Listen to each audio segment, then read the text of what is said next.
Uh? I would have edited it so it said this podcast is presented, but that's fine. This is the actual. This is an actual. This is a screenshot. I know. You can't edit a screenshot now. Is that what you're saying? Are we live? Did you just go live? You did go live. Yeah, no, we're live. Hello. Hello. What's up, bro? Hello. Hello. Hello. What's up, bro? Hey, it's the What's Up Bro podcast. We talk movies, sports, TV shows, pop culture, and it's funny, motherfuckers. With nary signs. I'm like, what? How can this... They have Photoshop. Photoshop exists when this artist rendition was done. How the fuck is this not cooler looking than a sketch that looks like it was done by a hillbilly off the side of the road? What the fuck are we talking? Why is this a thing? So you're telling me there's a chance? With Missy. Just let me finish my thought before you fucking interrupt me. Wrong room to ask questions. Welcome to the party, pal! And Mike Markadal. I'm just glad I like vanilla, boring sex like this. I'm glad that the sex I enjoy won't get me killed. That's how winning is done. Hey, I'm Dave Chappelle, and this is What's Up, Bro.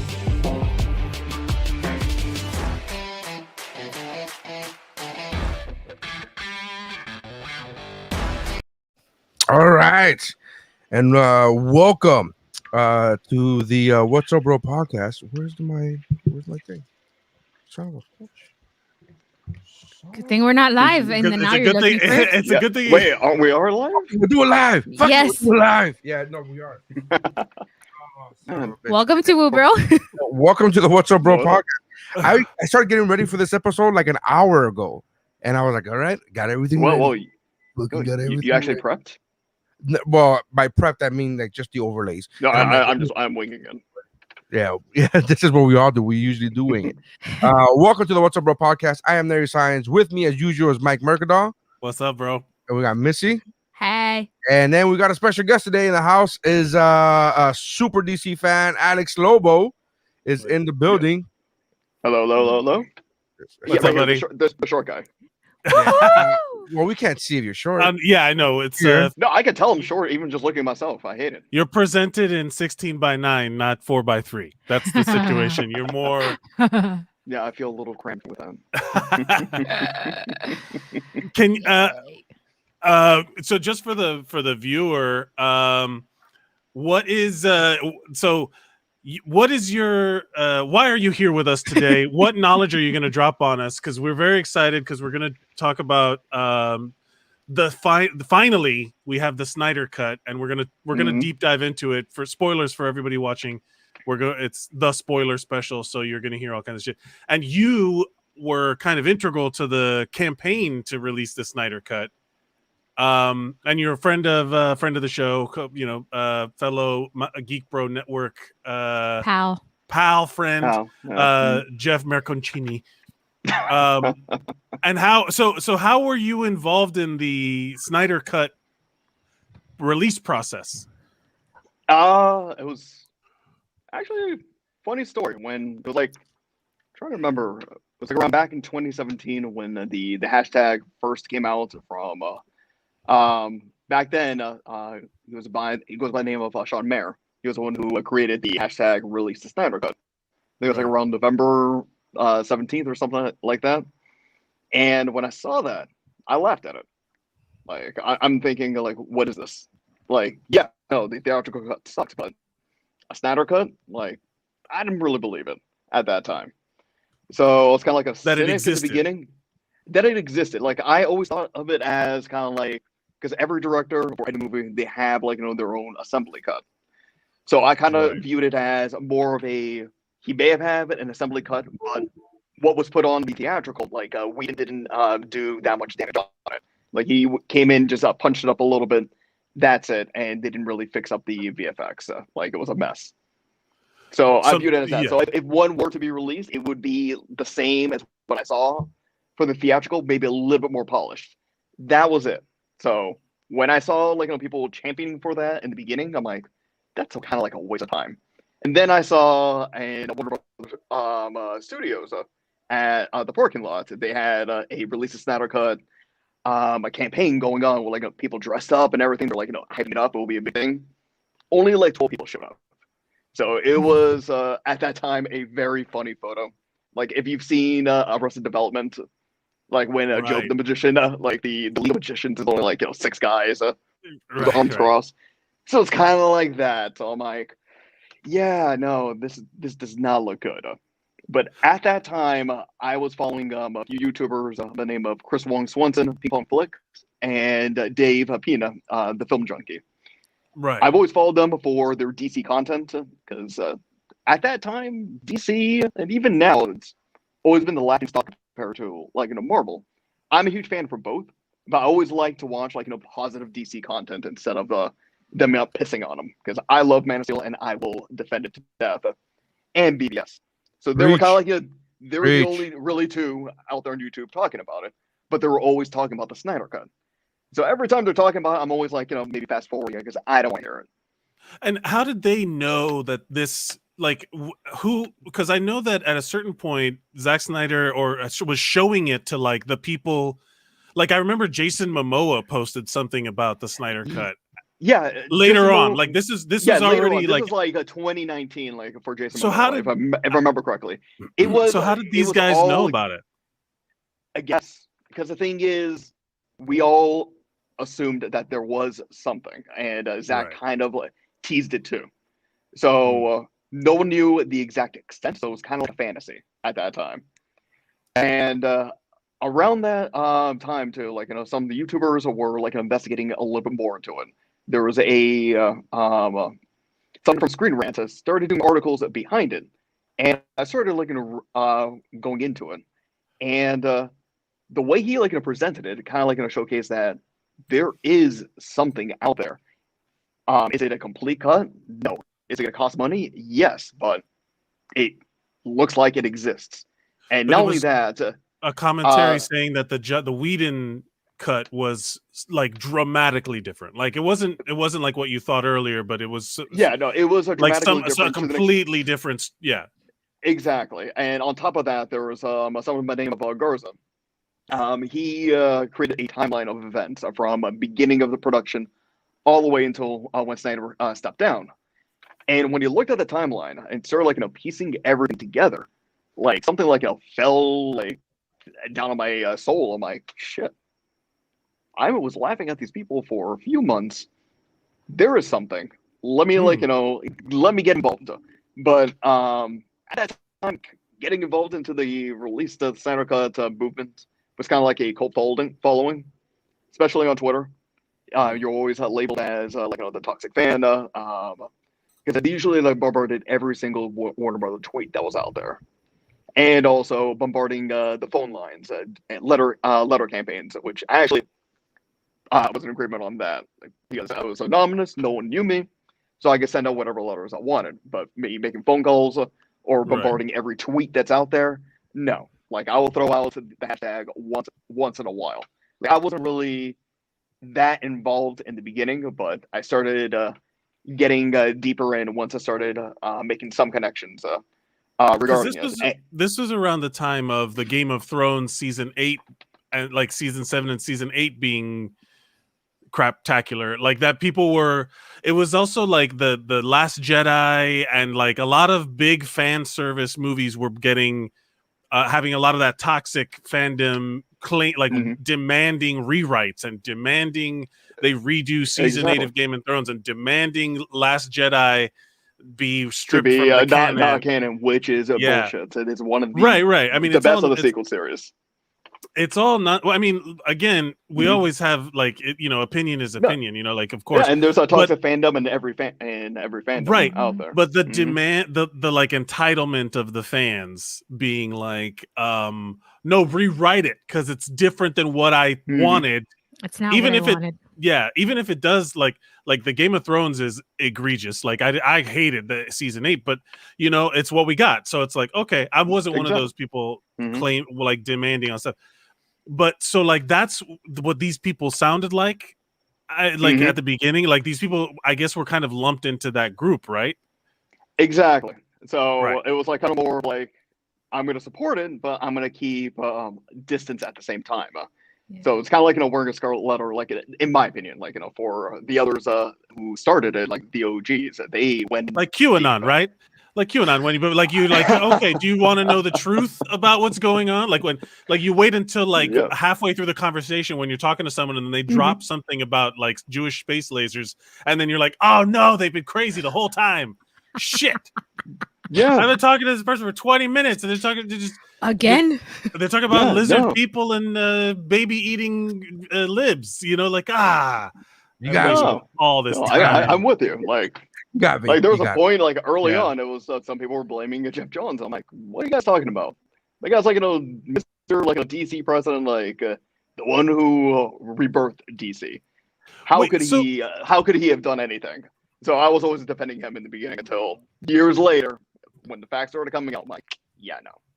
Yeah. You're right. So wait, but give me your background. You're in film in like, how are you connected to entertainment? To like, what's your pedigree that you were getting involved and you felt like you could make a difference?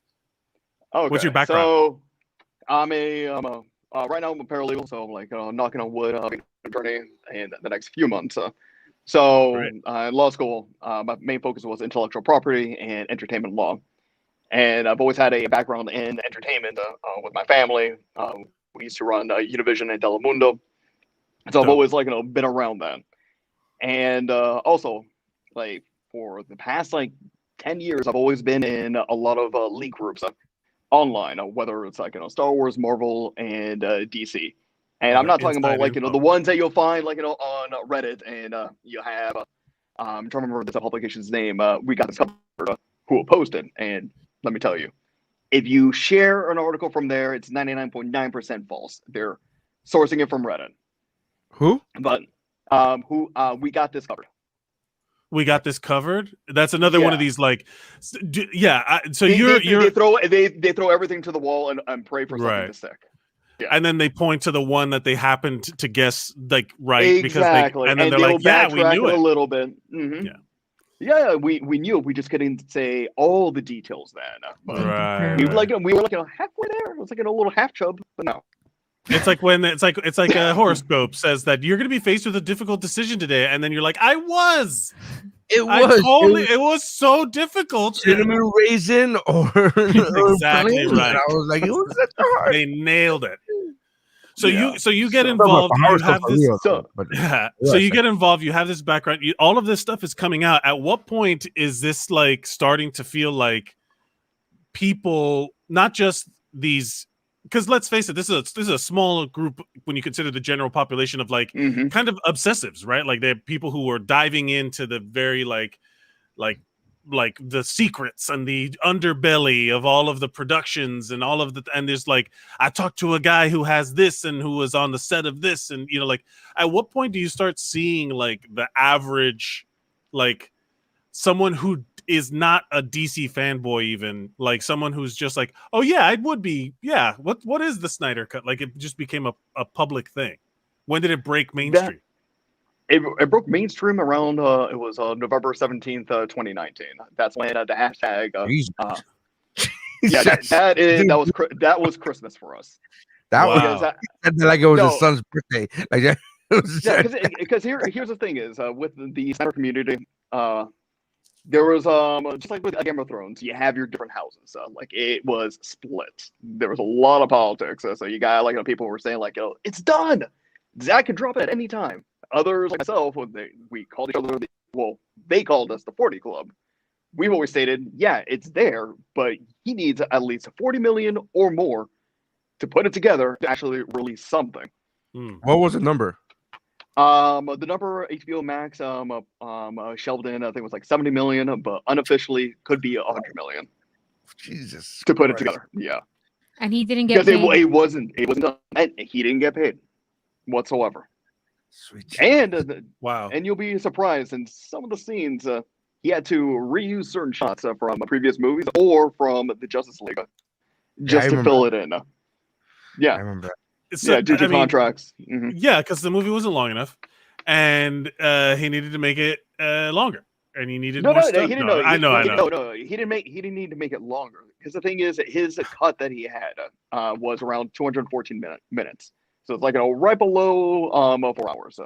And we found that out through his Snyder Con that he had over the summer, where he had an event at a theater in California, just showcasing his director's cut of Watchmen, BVS, and Man of Steel.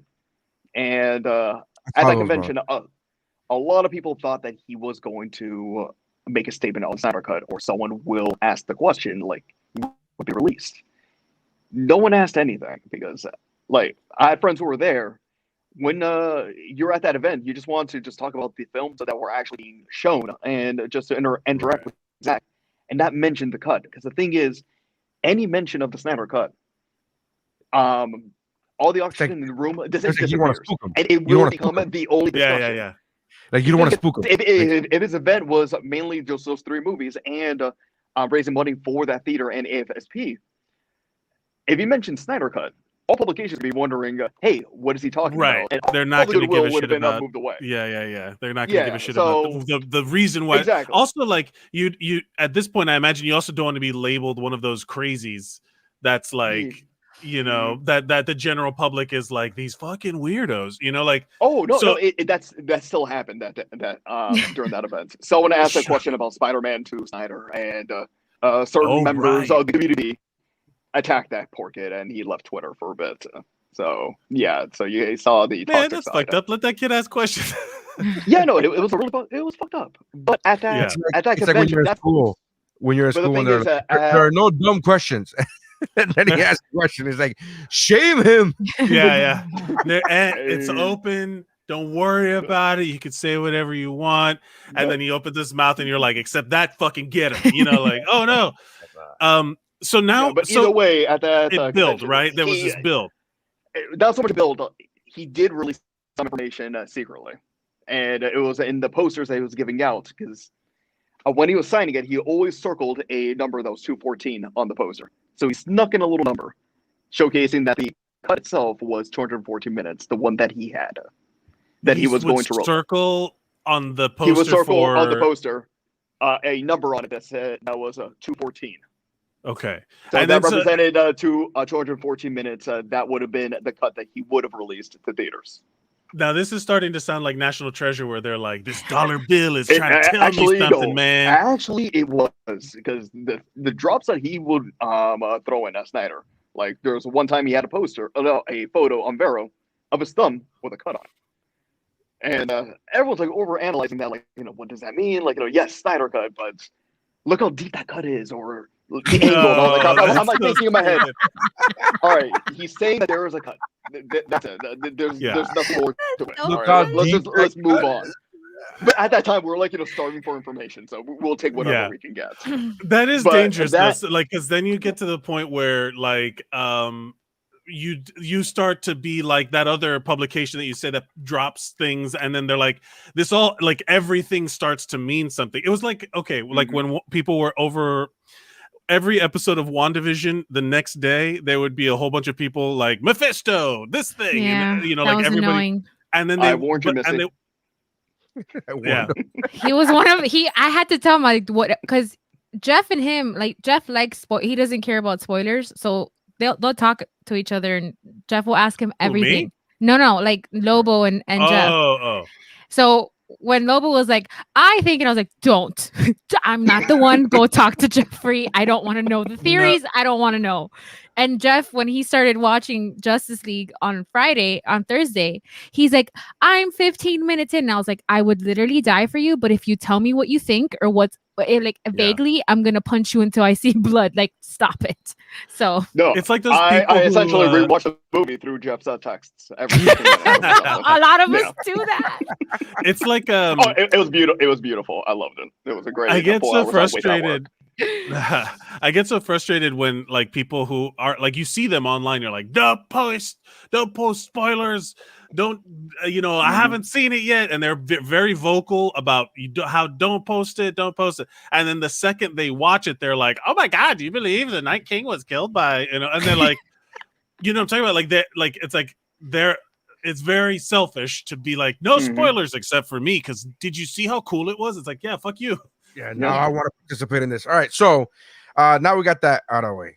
We got your participation, right? They came in, they fucking did it. We got Steam. I know, yeah, we should probably get to the movie at some Yeah, point. we try to get to the movie. So I told you, Logan- it's, the whole history is long. Yeah, it's a long- there's it's a a lot of long- things missing. it's a long history. I've always been a fan. I don't have a big Twitter presence. So when I heard about the hashtag, I was like, yeah, that sounds great. Retweet that. So all of the 60 people that follow me, they fucking saw it. But like, I was just like, whatever. Because I wanted. Here's the thing, and I'm one of those people that when I left, and I've said this a million times, but when I left the theater watching Justice League, I was fine with it. I was like, it's fine. I didn't love it. I didn't hate it. I even liked the movie. I went as far as saying I like the movie. Why are people hating on this? I don't get it. It was okay. It was Yeah, fine. Like the first viewing, it was fine. It was fine. And fine. then I was a firm once I heard or learned that he has his own version of the cut, that this was not own cut. This wasn't even the same story. I was like, oh no, now we have to fucking see that story. And this is very, to me, I always was able to immediately distinguish the difference between wanting this and wanting a separate Star Wars episode 9 or a separate Game of Thrones episode season 8, because to me I was like, no, this isn't the same. This to me is because we all know what happened with his daughter, right? We all know he had to take a step back, and the studio was like, fuck that, we want Avengers, and so bring in Mr. Avengers, Joss Whedon, right? And to me I was like, if you give an artist if you tell an artist, hey, I'm gonna support you financially, I like your vision, or I'm okay with it, whatever the fucking phrasing you want to use, but I like your vision. Here's money to see that vision come to fruition. To me, that's a fucking deal. Make that deal. Let the chips fucking fall where they may. But if you don't allow him to do that, to me as an artist, I go, no, fuck you. That's fucked up. You have to give the artist a chance. So with that said, I was always like, hey, give me the fucking Snyder cut, right? But then then we find out he told us during DC week, that it was going to be in 4 parts. It was like a 4-part, like 4 hours. It would have been a 4 to 5 part miniseries. Yeah, that's what he told us. Zach said that. So I said Zach like I know him. Fucking my boy Z. He said that. Z. The Snipes. So Z-Snipes, baby. I'm very happy that he gave it to us in a 4-hour block. Well, I'm very happy with that. I think that it was there was a turning point for me when, like, because I was one of those people that was tired of because I'm a diehard Star Wars fan, and I had problems with, like the sequels, but I also had problems with like the people who made it their like life's work to shit on these things, especially kick out Kelly Tran from Twitter. Yeah, all of that really that really soured me. Like, fuck you guys. So when I was one of those people that kind of lumped it in with the Snyder cut I'm still bitter about Game of Thrones, but like, that's what we got. Yeah, that's what we got. So like it didn't match what it was in my mind or whatever, like my expectations. And I thought I lumped the Snyder cut people into that. Like, I'm like, man, there's no way we're ever gonna, like, they're not gonna, like, that's a huge PR thing too. Like to admit as a movie studio that that you fucked up is a huge deal. So I was always like, whatever. It's like a pipe dream, To this day, they haven't admitted it. But they wrote the check, but they won't say they fucked up. They won't say they fucked up, but they said that we will support his vision.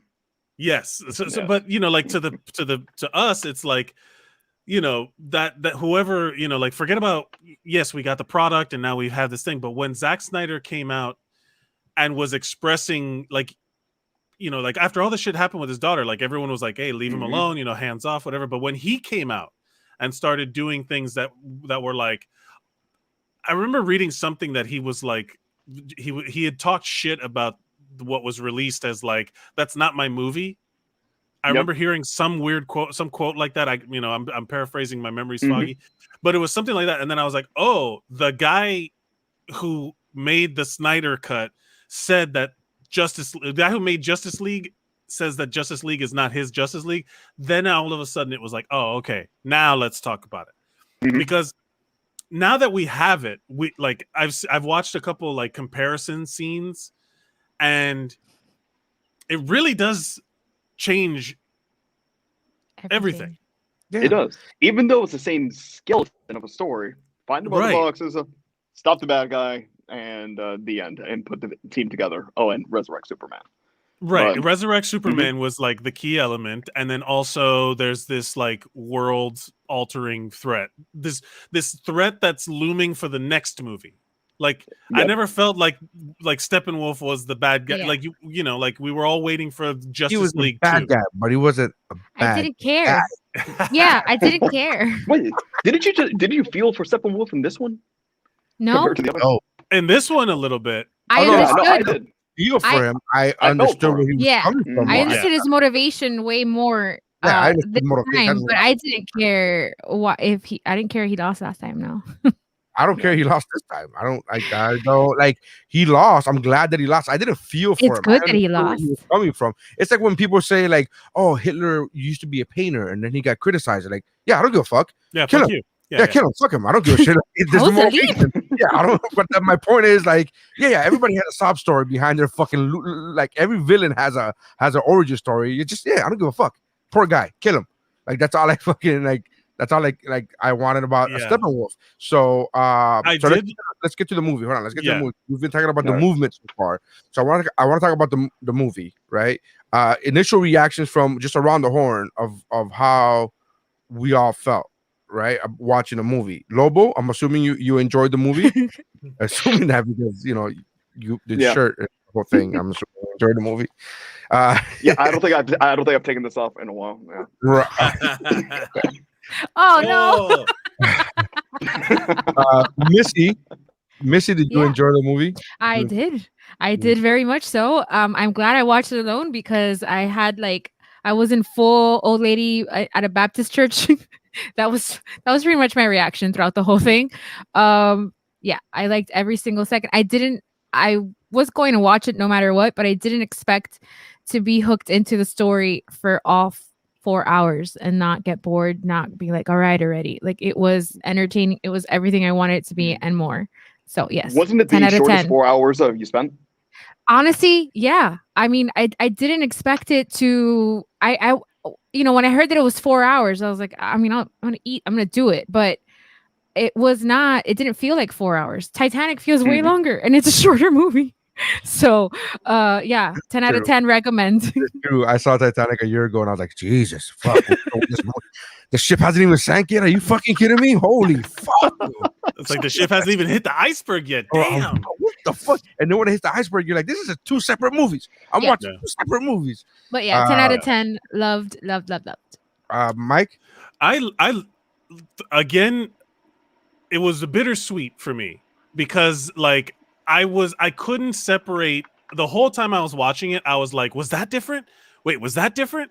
What was like I was oh Jesus. I couldn't stop myself from like constantly be comparing it to something that here's another thing. I also think because of like COVID and everything that we've been like home and watching things on our TVs, I don't know if 4 hours in a movie theater would have been the right move. It would have been. But if they do it, I'm going. That's why originally it was conceived at 414 minutes. So right, so long, but doable. But my thing is that like I kept thinking about it. Missy's doing the math. How long is 200? No, I'm just gonna Google like the longest movie released in theaters. But well, like something like The Sound of Music is like 3 hours long, but there was an intermission in between. Even Braveheart was long as fuck. No, Endgame was long as fuck. Titanic was 3.5 hours long. So was 3 hours and 14 minutes, sir. Right. Titanic was 3 hours and 14 minutes. Endgame is 3.5 hours long. Right. Which again, I didn't worry about. But there's something about the idea of a 4 hour thing that I kept thinking about the what ifs while I was watching this, and it's like it suffered from that for me, where I was just like, damn, because I kept thinking about like, what if this was the version that we got, that I had sat in the movie theater and watched and never saw the weird fucking PlayStation 1 graphics of the Steppenwolf from before, like like and honestly, Mustache I like. Cape. Yeah, the weird mustache thing. Like, I liked the first Justice League because my expectations had been lowered. Like, I was just like, whatever. Lowered expectations.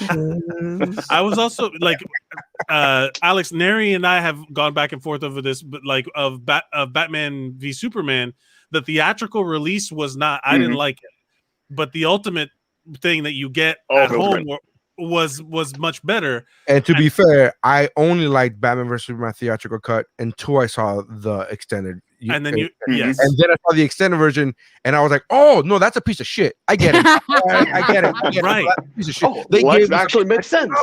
Yeah, Yes. but when they gave me the shit, I was like, "This isn't bad. Why are you guys complaining about this shit?" Then I saw the extended cut. I'm like, "Oh no, that was yeah. But so like when it comes to this movie, like there's still like it's suffering from stuff that's not its fault. It's just an example of like all of the stumbling and bumbling that the studios did all the way back to even Man of Steel. Like the how just different things were handled, and like like so many missed opportunities. So there many. she is. Yes. Yola. we love your love. But yeah. I'm sorry. Well, let's wait. Yeah. Let's wait. I know. Shout out. But so like it feels like, again, I watched the whole thing at home, but also like I watched like all of Stranger Things again. Like the binging is not necessarily the problem now. This is the issue that I have when people complain about this. I say people complain about like, oh, it's 4 hours, and I'm like, didn't you just watch that fucking British show about that sex fucking what's that? Edgerton? Didn't you just watch Edgerton? Edgerton is the actor's name. That's another actor. Oh, I thought you were talking about that like edging. Oh no. No. I did edge a couple times watching that show. No. I was So in my mind, like people who complain about that, a lot of people are like, and here are the people that I find are complaining about that. These are three groups of people that I have found in my small circle, in my social media circle. A lot of women who don't necessarily watch these movies to begin with. These movies being superhero movies, quote unquote superhero movies, whatever. Super duper Marvel fanboys who play the game of Marvel versus DC, right? Which again, we've talked about this in other episodes. I fucking detest that behavior from anybody. And three, so it's women, it's Marvel super fanboys, and then there's people who are just looking for a reason to not watch the movie. 4 hours. 4 hours. I'm like, Who has that watch kind that of shit anyway. time? Shut up. you watch Bridgerton and you bragged about how you went through it in a day. Like I've seen people that bragged about watching Bridgerton in 2 days, which is 10 hours. So you split 10 hours in 2 days, but you're complaining about watching a fucking 4 hour movie. And then I'm like, that doesn't fucking make sense to me. And then the Marvel super fanboys are like 4 hours. What the fuck? I'm like, yeah, but Endgame was 3.5. Yeah. You're telling me that extra half hour? That's the That's the line in the sand. Yeah. Like and the clock ticks to 3 hours and 31 minutes, and then they just go. I wish. So that's what I have a problem with, is that type of shit. But I get what you're saying, Mike. When you're watching the movie, had it been a long time since you watched the theatrical cut of Justice League? Yes, I it's because of just like how it's fine, it was. And then I also, for full disclosure, I do a Marvel podcast where I'm doing a full rewatch of Marvel stuff, and Endgame came out more recently, so like I hadn't really thought about it. And then I was like, oh, I'm going to watch it when it comes out. And I said I wasn't going to watch the theatrical release because I didn't want the new one tainted by it. Like me comparing it. And then I just ended up doing it anyway. Yeah, I just ended up doing it anyway. So I love this cut. You didn't really, your answer was I liked it, but you got I think in your own head. as a movie, it feels so much more grounded, and you can connect with the characters more. And then because I remember watching the theatrical cut, being like, Jesus Christ, this is fast. Like they're suddenly like all hanging out, and then like, how the fuck does like there was a lot of me trying have like the audience having to fill in the blanks, and here it felt very Organic. It was a lot. It felt Context. That's a good way to put it. Yeah, context is a big deal. I cared that what they were up against. I cared that they survived. You could see the bonds, so like you could it contextualized so much about them, the team as individuals, that by the time they do band together, you're like, fuck yes, let's do this. Whereas Justice League, like the trash one, was so rushed that there was like you weren't really rooting for anyone. You didn't care. And I didn't care. The expanding of you just wanted to end. The Cyborg and the Flash, the more background on Cyborg was a big deal. Like that like looking back on it, like that broke the movie for me back then, where it was like, oh, Cyborg's this cool mysterious thing. Having all of the shit that we got in this one for Cyborg was so much better, and the Flash too. Like the Flash was just like this, like, hey, look at me, I'm the comic relief. And then here he's like actually part of the team, and has like the ability to like get connected with the audience essentially. That scene, first of all, what the fuck is it with Joss Whedon making Flash not being able to run? Like, no, he needs to trip every time. And I'm like, actually, no, the whole all the trips were Snyder's. It's just Josh. No, but Snyder didn't make them trips. Snyder made them something got in his way, not the fucking floor. It wasn't. He tripped. He tripped on the floor. Well, when he, I know what Neri's saying. For Wonder Woman, when he's running around. Yeah, the first trip. Yeah. He gets distracted. Yeah. He gets distracted and trips. But that distraction wasn't shown in Joss Whedon. It was he just fucking tripped. Yeah, and then one with the fight versus Superman, he tripped there too. And Snyder was like, no, he didn't trip. He's fucking getting away from Superman, who's moving just as fast as he is, and then he fucking. There's a big difference between that and like, oh, the floor is there. Like, a fucking big difference. I wish that was a GIF. Yeah, it's the Flash. He shouldn't trip over shit that I trip over. You know what I mean? Like, well, it's not only that, but it's like, if you're tripping because some guy who's super strong is fucking attacking you nonstop.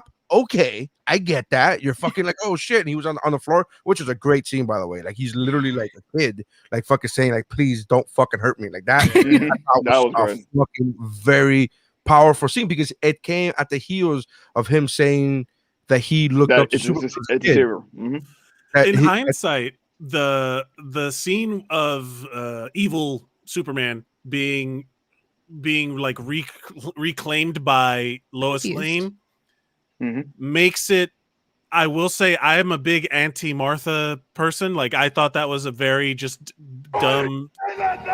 Exactly. Like I hate that. That took me so out of BVS that that it bothered me. But now that this one, it shows that he's just like constantly looking for that connection from his family. You know, like from that it was reinforced in this one.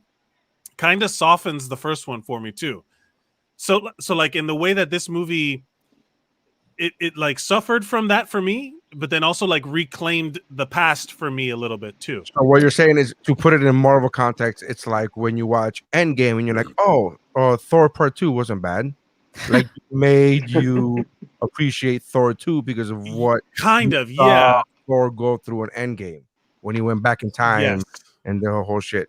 I'm just saying that for your sake, because I actually like Thor 2. One of the fucking I've that's another thing, is that like perspective and context makes a big deal. Like at the time when something like a BVS comes out and we don't have any idea or faith in like Warner Brothers, like I've lost all faith in Warner Brothers to like handle this property correctly, but because of like all of the shit that happened with Justice League and you should say that. Because just today, the president of what's her name? Ann Sarnoff. Ann Sarnoff is the Warner Brothers Studio CEO. She says that the release of the Snyder Cut, it just came out like 5 hours ago, will complete the director's superhero trilogy, reinforcing the studio's desire to move past the social media campaign to hand back control of DC film universe to the filmmaker. So even after this massive, successful campaign, like Vindication. absurdly, it's by far the most successful movie that the fucking Warner Brothers DC Comics has put out, right? Maybe not money because Aquaman literally got $1 billion or ended up with $1 billion, and it's hard we'll to see with the Yeah. subscription base for HBO Max. Right. So and even those numbers aren't going to be fair because when HBO Max came out back in August or whatever the fuck it was, I literally subscribed just for this in advance of like whenever the fuck it comes out. Like that's I did that. You didn't subscribe for Doom Patrol? You didn't subscribe You didn't subscribe for Titans? Friends? Doom Patrol is awesome. It is awesome. It's Doom awesome, but Patrol's nobody awesome. knows about it. Like No, but I know, literally I I subscribed That's a because they crime. said the Snyder cut is going to be released on HBO Max, and I go, good. I'll go ahead before they release the date. They said sometime in 2021. I go, I'll fucking sign up right now. That's how, and so they're not going to count my money towards the success of this film, but that's literally what happened with me. well, With they that have said- they have the views, right? Like that's really the Mhm. thing, because like like if you share an account with a family member, or if like if multiple people, like how many times an individual watches it matters. Like Netflix doesn't release their numbers, but they will come out and say that something is the most The watched streams, thing. yeah. And then Mhm. everything else streams. The other thing before Bridgerton was like the most streamed, and then something came out in January and it beat it. So yeah. Well, like Falcon and the Winter Soldier is like the most watched thing on Disney Plus, and because they said so.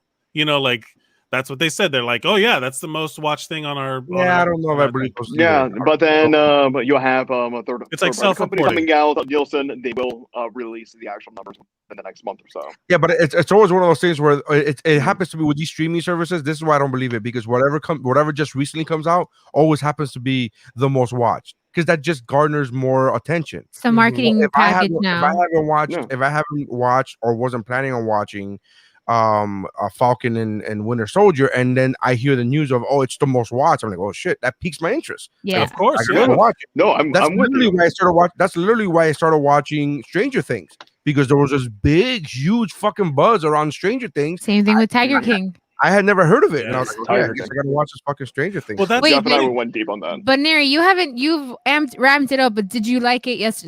What are your thoughts? Yes or no? Yeah, no, Yay or nay? I Yeah. absolutely did love this movie.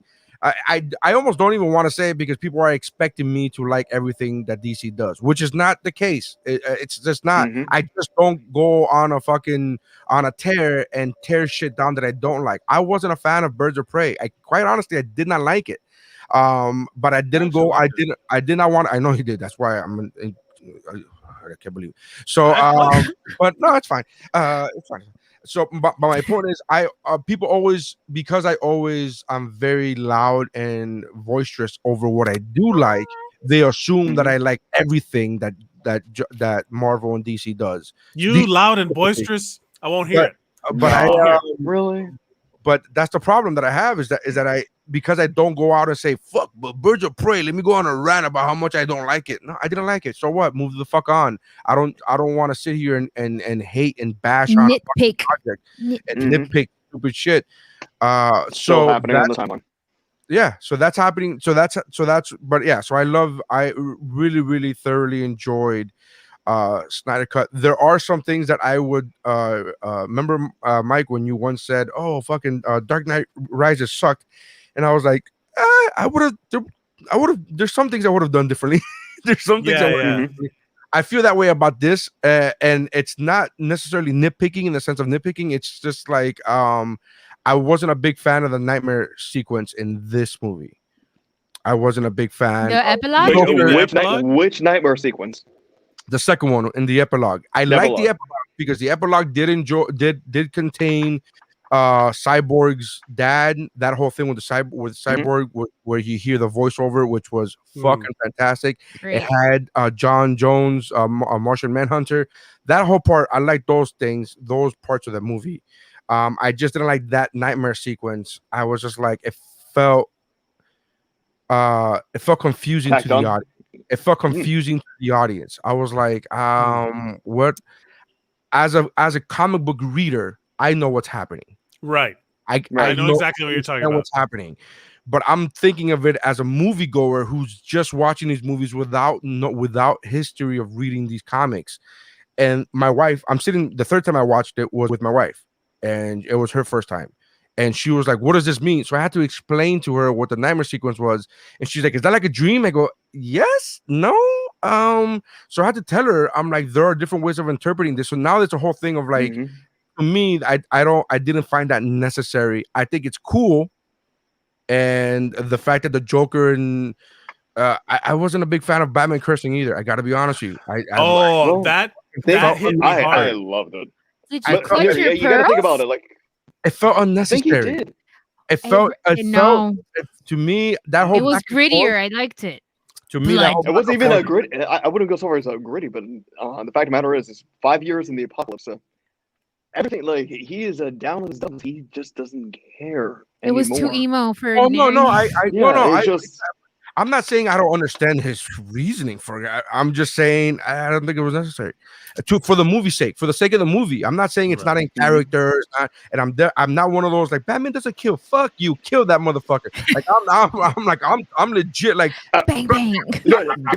Before anything, every Batman, damn Batman that's been like on film from Keaton all the way down to Batfleck. Has killed -1. Has killed. Yeah. Who hasn't killed? George Clooney. Oh, Dr. Ross. The Clooney. Clooney did not kill. Well, yeah. I haven't. Batman doesn't kill. I was like, did you see? He killed the franchise. You see Batman Returns? Did you see Batman Returns? He shoved a bomb on a clown and threw him in the sword. No, did you not see it blew up off screen? He literally turned his fucking car's jet engine on a fucking human. Did you think that survived? Oh, no, but he was a devil. He was a scratch. That's right. Crossover universes. I played the Arkham games a bunch, and in those you can always see, like when you do the detective mode where you can like see X-rays and you can get their vital signs. He literally destroys these people, gives them brain damage, breaks limbs, all this stuff. It's like rather than like just kill him. That guy's gonna go through so much trauma now. Anything but murder. He's gonna go into debt because of healthcare. He doesn't like. Does Gotham have universal healthcare? Who knows? Those are the questions that keep you up at night. Paralyzed now. Let's go through some of the comments. Yeah. Jamil wants to know if we're gonna get a triggered Missy.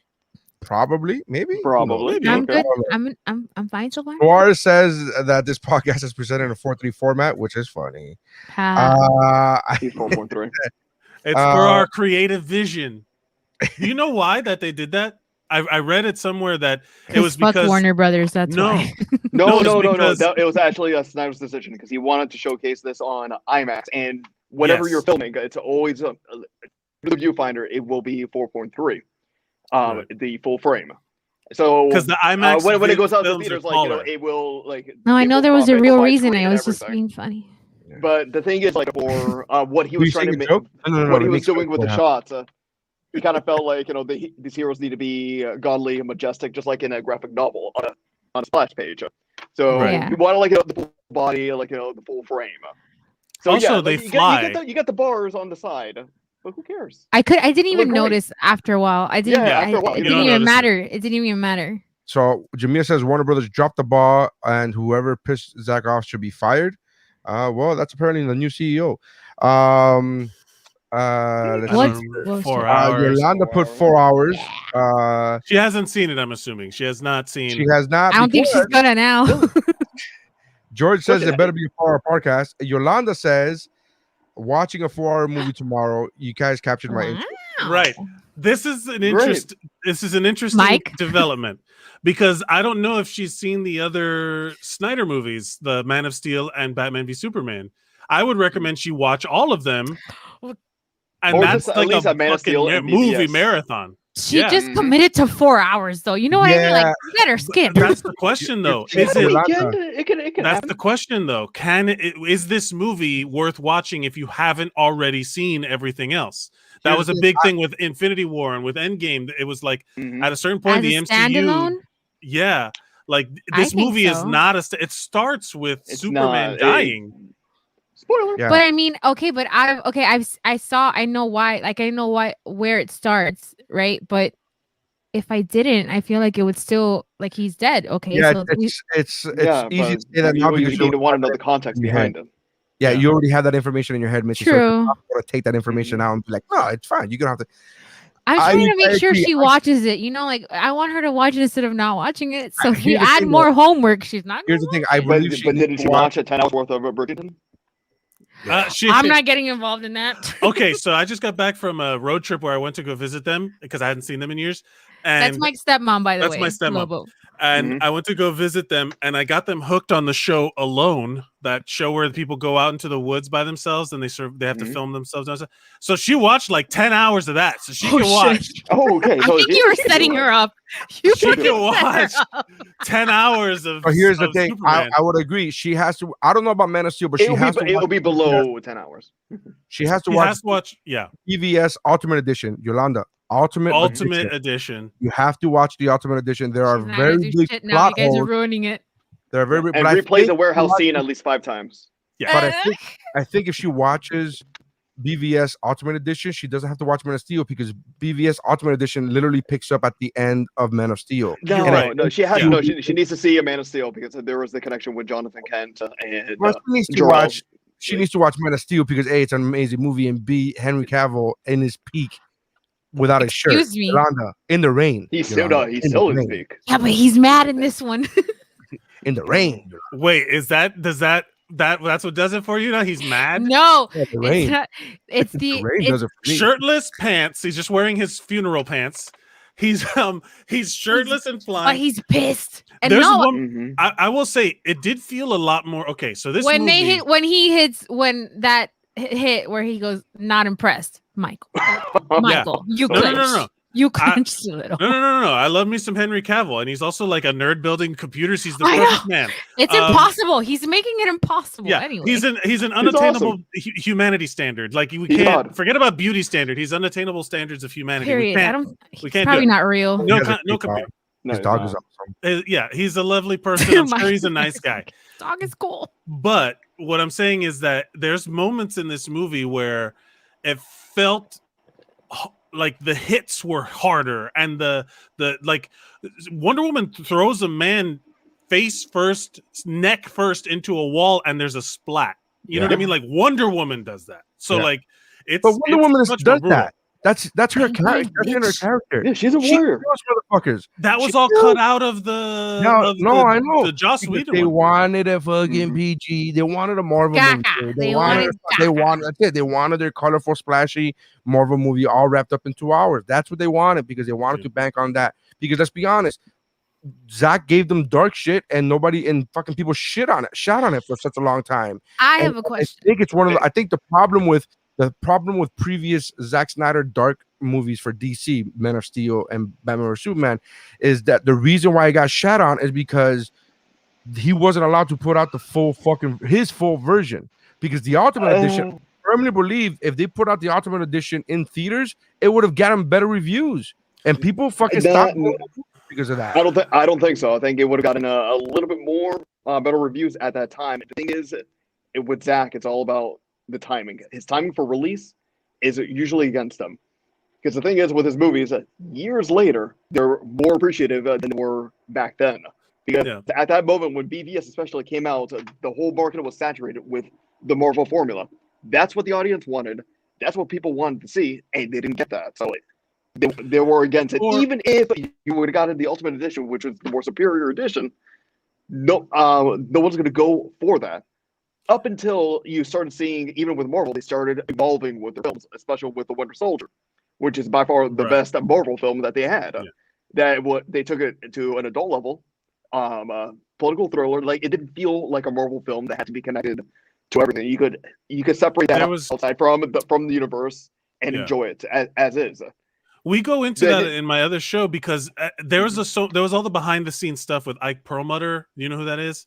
He was the guy behind the scenes in Marvel that was like a misogynist and racist, and he was Nobody's yeah, gonna watch wrong. a female superhero movie. He's that. yeah. He's the one Yeah, that that was guy. yeah. He's a real piece of shit. And that was where the turmoil was happening in Marvel, because even then they got more complex and more interesting with their storytelling. But then you can look at movies. Look how well Logan did. Like Logan was Logan. an incredible, dark, just like bleak movie. Like fucking Wolverine dies. Professor X has Alzheimer's. I'm gonna cry. It's incredible, He is. incredible drama. I'm movie. remembering now the cross to the X. Oh yeah, that it's broke bonkers. me. The girl who plays X-23 I is gotta be incredible. honest with you. When I saw that part, I was like, it's a little too on the nose. I was like, Fuck, you have no. It's better than me. I was watching the movie. Doesn't- I expected a hand when the claws to come out of the grave. I was half expecting a hand to come out of the grave because of that's usually what happens when they show. I wanted to come out of the grave and then go like this. Ching. Nice. But yeah, so Misty, you had a question. I'm sorry, we were talking about the release stuff, but yeah, it has nothing to do with what we're talking about. But I was kind of, and though please check me, but when that whole scene where Diana's explaining the first attempt that they had with the mother boxes, fantastic. Just oh my god, fucking perfect. I want to see that movie. I do want to see that movie. I think we saw it. I'm a huge. We just saw it right now. We just saw it. It was in that movie. So I'm wondering if anyone else had the thought, like when the Amazonians and the humans and the Atlanteans. The Atlanteans. People from Atlanta. My in-laws. I'm wondering if anyone else was like, did I just watch a 300 GOT Wonder Woman like crossover scene? Like, I want that movie and I want it now. Well, that's Pretty the thing much, is that yeah. And there's the whole deep story there that if Zack Snyder had the opportunity to tell like more of it, maybe we would get something that for like HBO Max could have done the Marvel thing of like, we're getting 6 Game of Thrones prequels. Like, who gives a shit about that? At this point, I am not going to watch any of them. I don't care anymore. They may. Well, so I'm wondering at some point, I think it's later on when they finally come together that Diana and Arthur are talking and they're talking about how their people don't get along. That's a good movie, right? Am I crazy or am I like blinded because I'm such a huge we would have gotten some of that in Flashpoint, because the Flash movie, which this one again has all of the Flash traveling through time stuff that was in BVS. Like, he comes back in time in BVS, and then all of a sudden in the new Justice League, it's like, you know what I mean? Like, he like, it's such a weird thing. And then now it just revealed that whole scene at the end where he's like, I got to break the rule. Like, after getting like after that scene. Oh, got me. Good. I don't know. Good. I've rewatched that. Look, I got goosebumps. And I played He's wearing a sweater. That soundtrack. And Your it was son was one of the best. And the way his like feet were like rebuilding the ground as he was running, so dope. All of that to say that the Ezra Miller Flash movie that they were going to make was supposed to be Flashpoint. And Flashpoint. I don't know what that means. I'm strictly a movie. Sure. So the animated movie of the Flashpoint Paradox is one of the best DC movies of all time, and it involves comics too as well. Yeah, and it involves the Flash. What happens is that he runs back in time because he realizes he can save his mother's life, but then it starts the whole butterfly effect of what really happens to him in terms of like he would have never gotten his powers. Like it just really like expands the butterfly effect thing. And then there's a whole war happening between the Atlanteans and the Themyscira. Yeah, that's another. And also Bruce Wayne. Bruce Wayne dies, and his mother, Bruce Wayne's mother, becomes Joker, and his father becomes Batman. Everyone here is a fan of Ben Affleck, right? Like just independently. I thought he did a great job. I fucking love him. Best Batman ever. Yes, I'm a fan of his. Okay, calm down. Truth. Go ahead. He's not. He's the best. He's the best. Adam West. It's Over- the best interpretation over of Keaton? Batman on screen. Over Keaton. Yes. Best interpretation of Batman from a comic animated series. Well, for live action. Robert Yeah, Pattinson he's hasn't great. dropped his Batman yet. So. I'm so am curious. waiting for I that. want. I want a psychotic Batman. I cannot wait. I'm Well, so here for Why it. are there 6 different Batman timelines now? Who cares? I want them It's all. it's a multiverse. Mike, this is a problem. That's why we have a Joker on the multiverse. I have a problem with people that have a problem with this. Like, I don't think he really has a I don't really have a problem. I'm just I know, confused by it. by why? But when you read a Well, comes, it's there's separate. It's a seven, separate universe. there's 7 It's different an Batman Elseworld. books. No, Yeah, Just think of it as Here's- Elseworld. I'm No, not but it's thinking of not it in Elseworld. terms of storyline. There's 7 different Batman books like going Yeah. on at one Mhm. time. There's Batman. There's Batman and Robin. There's Detective? Detective Comics. There's so many books going on at the same time, and those fucking stories aren't linear. So who gives a shit? Like, No. to me, it doesn't need to be linear. I don't understand this yes. fascination with the Joker. We got the best, one of the, arguably Yeah. the best Joker performance with Joaquin Phoenix. It had nothing to do with Leto, and then we see Leto Right. again. We're like, yeah, fuck it, let's do it. Come on, bring it Hold on. on. Let me backtrack because I'm not talking about it in terms of story. I love that shit. I want as many stories as possible, but I'm talking about the fractured nature of producing all of these movies without it doesn't seem like they have any kind of plan, But They don't. do. but they don't. They don't. And then we But have they something. They could. Wait, just hold on. say- They could just say it's the multiverse. I'm like, okay, that's Right. it. But that's what I'm saying is that they have like it feels like they've wasted a lot of opportunities as Warner Brothers is wasting all these opportunities by not seeing things through to the end and Mhm. forcing, you know what I mean? Like if we would have got, so there were also leaks before the Snyder Cut was released of like the storyboards the Jim Lee put out. Did you Yeah. know about that? Okay. No. About what would have come after the Snyder Cut? And Yeah, no, I'm not a that fan of that was- story either, but who knows how real it all is.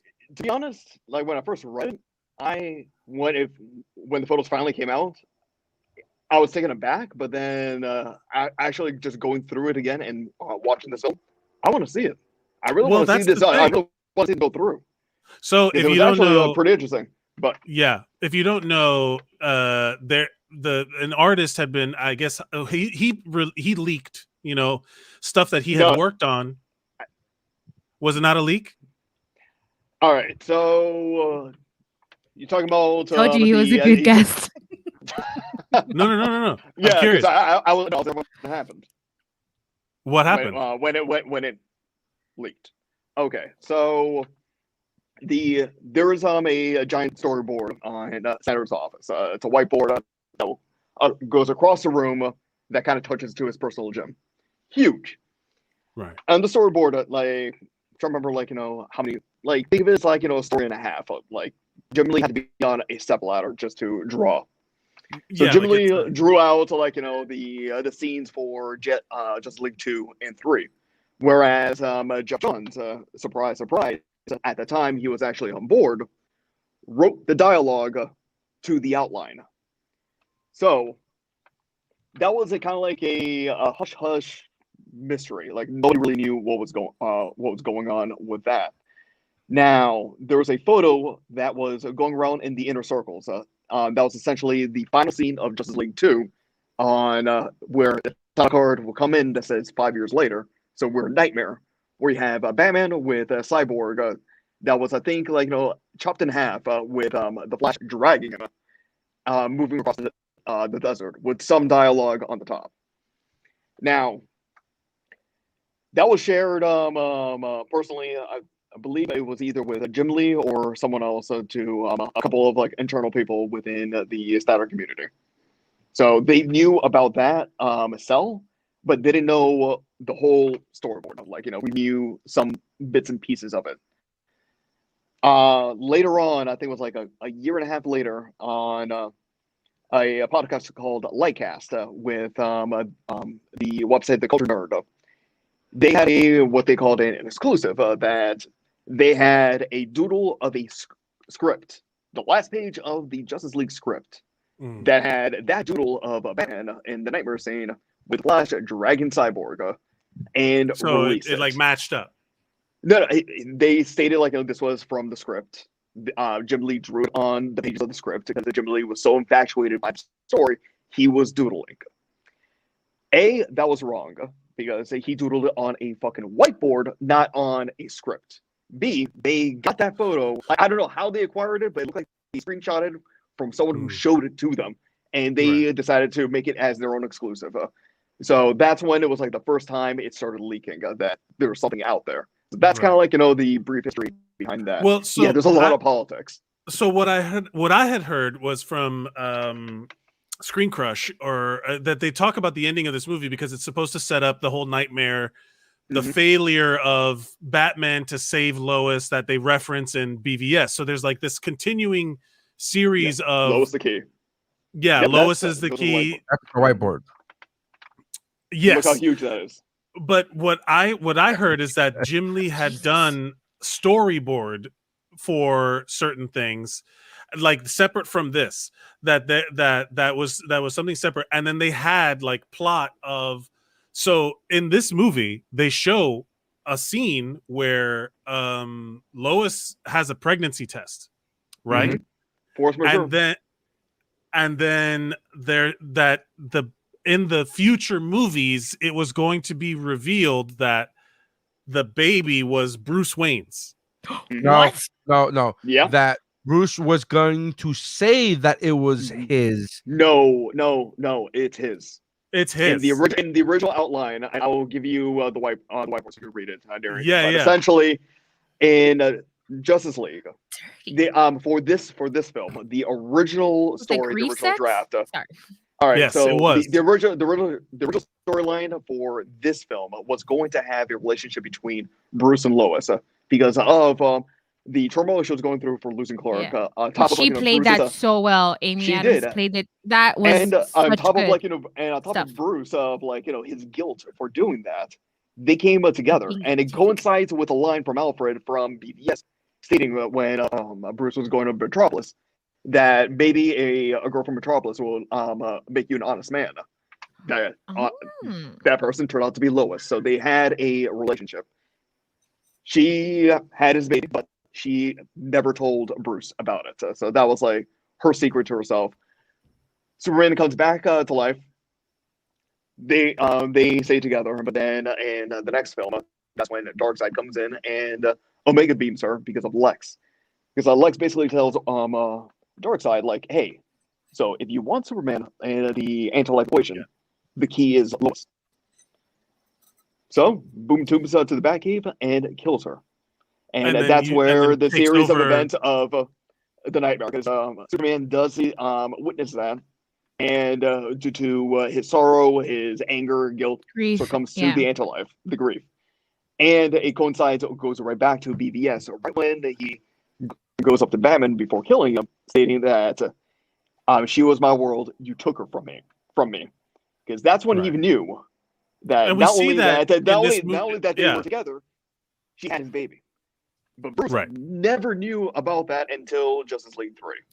Well, because at the end of this movie, he even tells Clark congratulations because there's that whole thing about her being pregnant. Essentially, that the assumption they reworked it now as it's now Clark's. So let's go with a Kryptonian DNA when they screwed the incubation's a lot longer.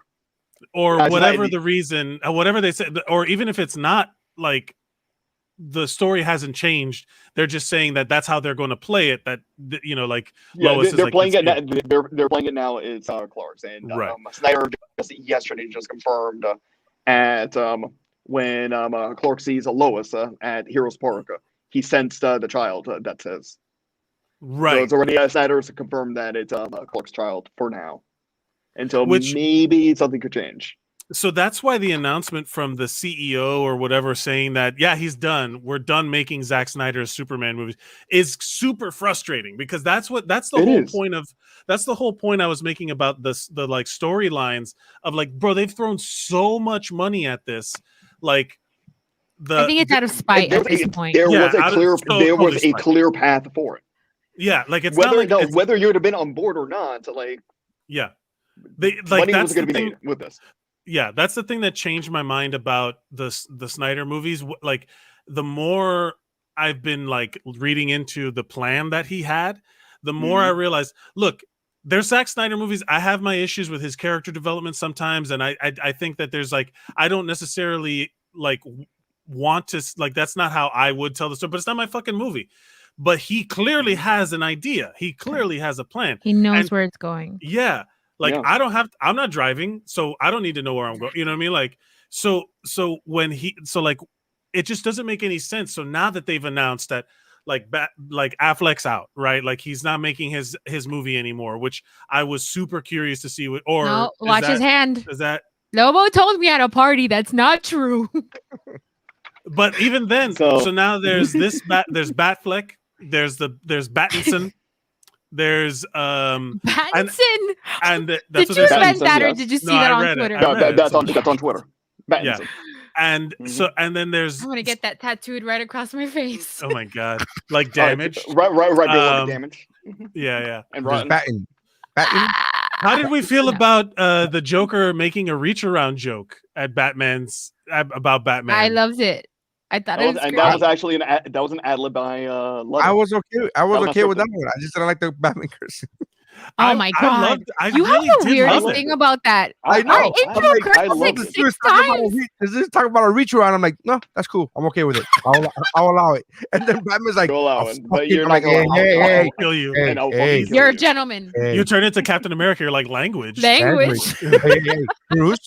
Bruce, you could just say you're gonna kill him. Yeah. You could just say you're gonna kill him. There's no need for the effort, Bruce. Can we talk about how weird it was to see Amber Heard there? I do not like her. I felt like I was watching a ghost. I was like, she's no longer in this universe. I'm like, I'm watching this movie. Is that confirmed? Is she out too? No, she's still in. She's still in. She's still in. She's still in. I'm She's telling not you, out. you believe Lobo. You ask Lobo. You got this from what? I got that from Missy. Whatever they're called. Because this is what happened. I got it. I saw it trending. Out. I'm like, okay. I saw it trending that it was confirmed, and then I got really excited and I fucked up because I thought that it was for sure before talking to Lobo. And then I talked to him. He's like, "That's not real." And I'm like, "God damn it! I spread lies." Even though it's not real now, it could change later. But as of now, I've already started to take acting classes. Okay, I'm fully prepared. Let's start. Is there a hashtag for get her out? She is like, she does really lift out of the equation. Yeah, because she's a very interchangeable actor. She has a pretty strong fan base within the movement. Amber Heard? It's 50-50. Like, there's some who do hate her and some 80-20 that want to in keep my her. world. I gotta be honest with you. I love her between the whole issue. It's both of them. I no, love agreed. But I talked to you about it, Lobo. Like I know. Yeah, but I loved her performance and in the Aquaman movie, and I'm a fan of the Aquaman comic books. And I fucking love Mira. I love the character. Mira is such fucking. Is her hair that red in the comic books? Yeah. Like not from not the Aquaman movie. I thought it was a little too red. That was really Little Mermaid-ish, and I feel like it's just like they could have toned it up a tad. Because then in Justice League, it's like an off shade of pink. I mean, it's a really stupid fucking thing to pick up, but I'm just wondering. This would be the first time. This would be the first time that anyone tells Snyder to, hey, a little less color. That's what happened. Actually, that was like the most color he had. And that's what I'm telling you. Like that's why this movie, her hair was different, because it's Zack Snyder. Zack Snyder's like doesn't believe in loud colors. Zack Snyder's like, hey, tone it down. Yeah. Whenever he had more color in this film than the other two. Again, like this movie looked great. He had the aesthetic of this. This movie looked fantastic. Yeah, the aesthetic looked great, flawless. Even though it was not complete. What do you mean? 70 million. It's 70 million. All right, 70 million was put in for the film, and he had to release it by March. So a lot of shortcuts had to be made. So some of the renders are not complete. If you look at the Themyscira scene when Hippolyta is just riding on horseback, you notice that horse wobble. Like I need a little bit more rendering. I look at that discerning an eye. You know what I mean? With the dark side talking. Sometimes it's not within sync. within that. And Hippolyta, even- when she did that thing when she turned around and ran up the wall, I was like, that move looks weird. That move looks like she was running in a circle. Yeah. And then went up I the see wall. that. I mean, I've only Isn't seen it like once. a cartoon No, thing where it was she was sick. building up speed like Sonic the Hedgehog. Yeah, and It I was was like, like, why is she running in a circle? Like she literally looked like she was running in a circle, but you could only tell because the main shot was of Steppenwolf at that moment, and then off to the corner, you see Hippolyta like run, and I'm like, why is she running in a circle? And then the very next scene they cut, and she's running up the wall, and I was like, that's weird. I thought that was weird. And then when Superman's crying over that charred corpse, which is Lois, him like yelling and crying is when he kills. It's literally the face. They just got the image from when that's the face from Man of Steel. in Man of Steel. They did that. I didn't. That one I found out on the internet. That one I learned on YouTube. I didn't catch it. That was from Man of Steel. When Superman appears in the epilogue at the end, when he lands with red eyes.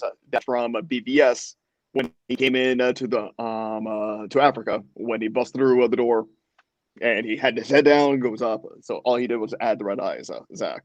So again, he was like adding in like what he can with the budget that he had, and also not breaking into certain contracts because if he wanted to bring in, let's say, Gal Gadot, because there was a couple scenes he needed her for, he had to reuse a couple scenes that he already filmed in Justice League.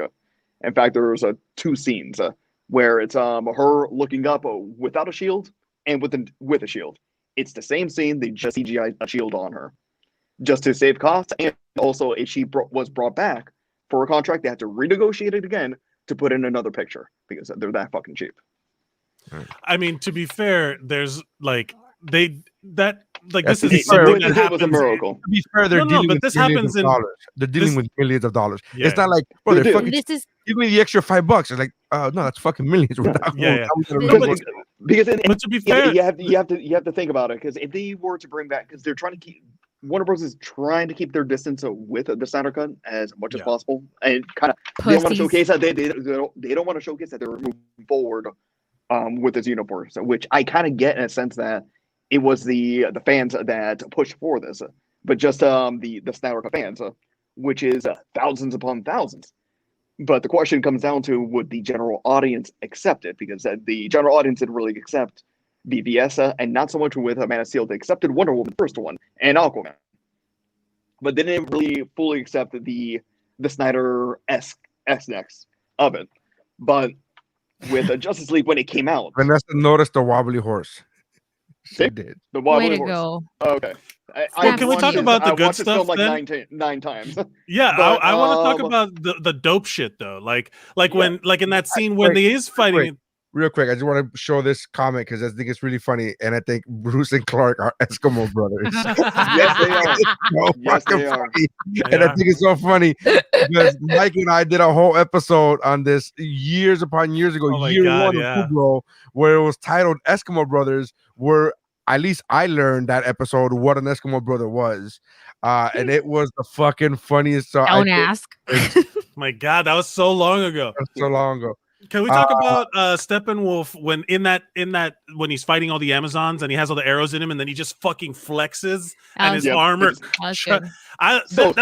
He was so much more badass in this one, and even when like the armor retracts when he's like bowing to dark, like all of that shit was dope. Like it makes me question why that change was made to soften him. You know what I mean? Like that's because what they were afraid that he was too scary and it was too alien, so they forced Zach to change it, and that was a Zach change and not Whedon. I love the fact that was a Zach change. Yeah, so to make him soft for that design, because the thing is, when he was doing the filming, already compromises were being made. So he had a previs of Steppenwolf. But the studio had stepped in and they asked for the design change. So he was part of that process. He didn't really agree with it, but he filmed it with that version of Steppenwolf. So even if, let's say, Snyder released like the 214 or whatever, so much better. It would have been that design, not the original. I gotta be honest with you. I like the other design. The other design, I'm with you, Neri, for just a little bit. The other design, compared to the comics, I get, and it's actually a pretty decent design on its own when it's still. But the issue is the CGI wasn't completed. That's what I'm saying. The color correction was off. Yeah, But I'm also not the saying proportions the CGI was were good. I'm saying the design. I like that design. To be honest with you, better. If they would have done it, if they would have completed it and animated it better. But I like the design, character design. and proportioned it better too, because they Yeah. proportioned it with the original Steppenwolf design. They just pasted it another place and put a skull belt and new So horns. can I just tell you, I really loved the fact that every time I saw Steppenwolf's hand, I started counting his fingers.